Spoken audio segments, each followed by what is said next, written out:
নমস্কার, আমি মিলন। শুরু করছি আজকের জেলা বার্তা। এত স্থানের মধ্যে একমাত্র পশ্চিমবঙ্গে এমন স্থান যেখানে একই জেলাতে 5টি সতীপীঠ রয়েছে। লালমাটির দেশ বীরভূমকে বলা চলে মা কালীর চরণভূমি। কঙ্কালীতলা, বক্রেশ্বর, নলাটেশ্বরী, ফুল্লরা, নন্দিকেশ্বরী এই 5টি সতীপীঠ রয়েছে বীরভূমে। একমাত্র বীরভূমেই 5টি সতীপীঠ রয়েছে। দক্ষ যজ্ঞের আগুনে আত্মঘাতী হয়েছিলেন সতী, যার ফলে দেবী সতীর দেহ 51টি খণ্ডে বিভক্ত হয়ে পড়ে বিভিন্ন জায়গায়। মহাদেবের অমতে দক্ষ রাজাকে বিয়ে করেছিলেন দেবী সতী। রেগে গিয়ে প্রতিশোধ নেওয়ার জন্য একটি যজ্ঞের আয়োজন করেছিলেন দক্ষ রাজা। যেই যজ্ঞের আগুনে আত্মঘাতী হন সতী, সেই ক্রোধে উন্মত্ত হয়ে ওঠেন দেবাদিদেব। তার এই প্রলয় নৃত্য দেখে ভয় পেয়ে যান সকলে। ভগবান বিষ্ণু পৃথিবী ধ্বংস হওয়ার থেকে বাঁচানোর জন্য পাঠিয়ে দেন সুদর্শন চক্র, যার ফলে দেবী সতীর দেহ 51টি খণ্ডে বিভক্ত হয়ে পড়ে বিভিন্ন জায়গায়। সেই সবকটি জায়গাকে সতীপীঠ বলা হয়। সতীর প্রত্যেকটি পীঠ হিন্দু ধর্মের পরম পবিত্র বলে মানা হয়। তবে মায়ের ইচ্ছা অনুসারে প্রতি 19 থেকে 20 বছর অন্তর একবার করে শুকিয়ে যায় কুণ্ডটি। আর ঠিক সেই সময় যে কোনো কারণেই হোক বন্ধ হয়ে যায় মণিকর্ণিকা ঘাটও। আর এবার পুজো পাঠের পরে রাতারাতি জলে ভরে যায় কুণ্ডে। 51 সতীপীঠের অন্যতম বীরভূমের বক্রেশ্বর। ঋষি অষ্টবক্র মুনির নাম অনুসারে এই জায়গার নাম হয় বক্রেশ্বর।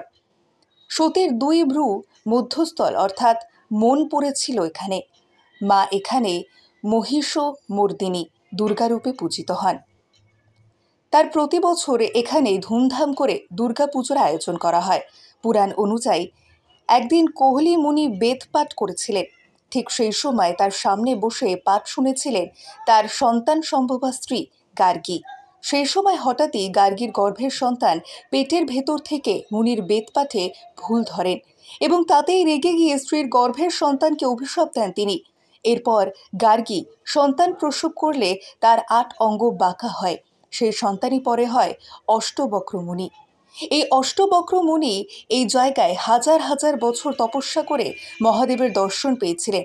মহাদেবের নির্দেশ মতো 8 জায়গায় মাটি খুঁড়ে শরীর লেপন করেন এবং দিব্যাঙ্গ রূপ পান অষ্টবক্র মুনি।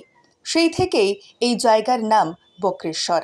আজও বক্রেশ্বরে 8টি কুণ্ড আছে, যেখানে সারা বছর চলে উষ্ণ প্রস্রবণ। বিশ্বাস করা হয় সেখানে স্নান করলে মুক্তি মেলে নানা রোগ থেকে।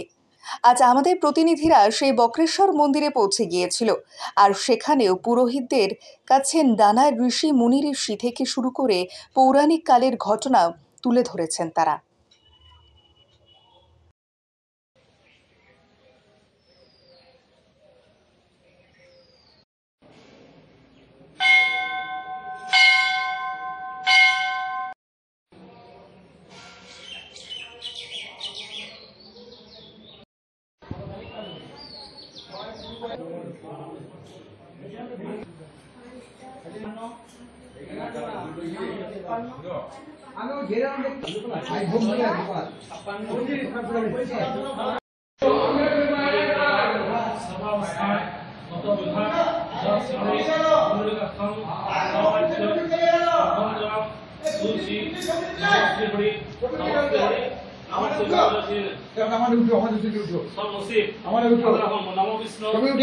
শুভ জ্যৈষ্ঠ মাসে কৃষ্ণপক্ষে অষ্টম নাম তীর্থ নিজের নাম আর গোত্রগুলো মনে মনে বলুন।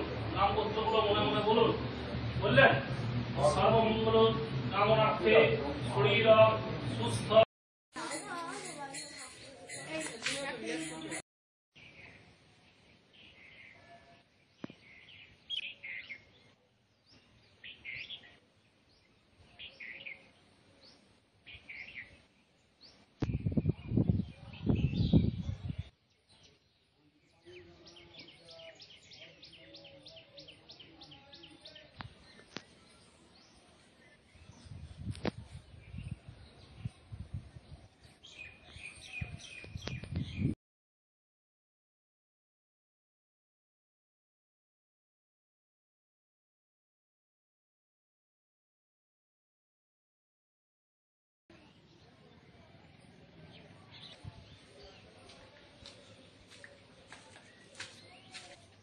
ঢুকে নেন আগে।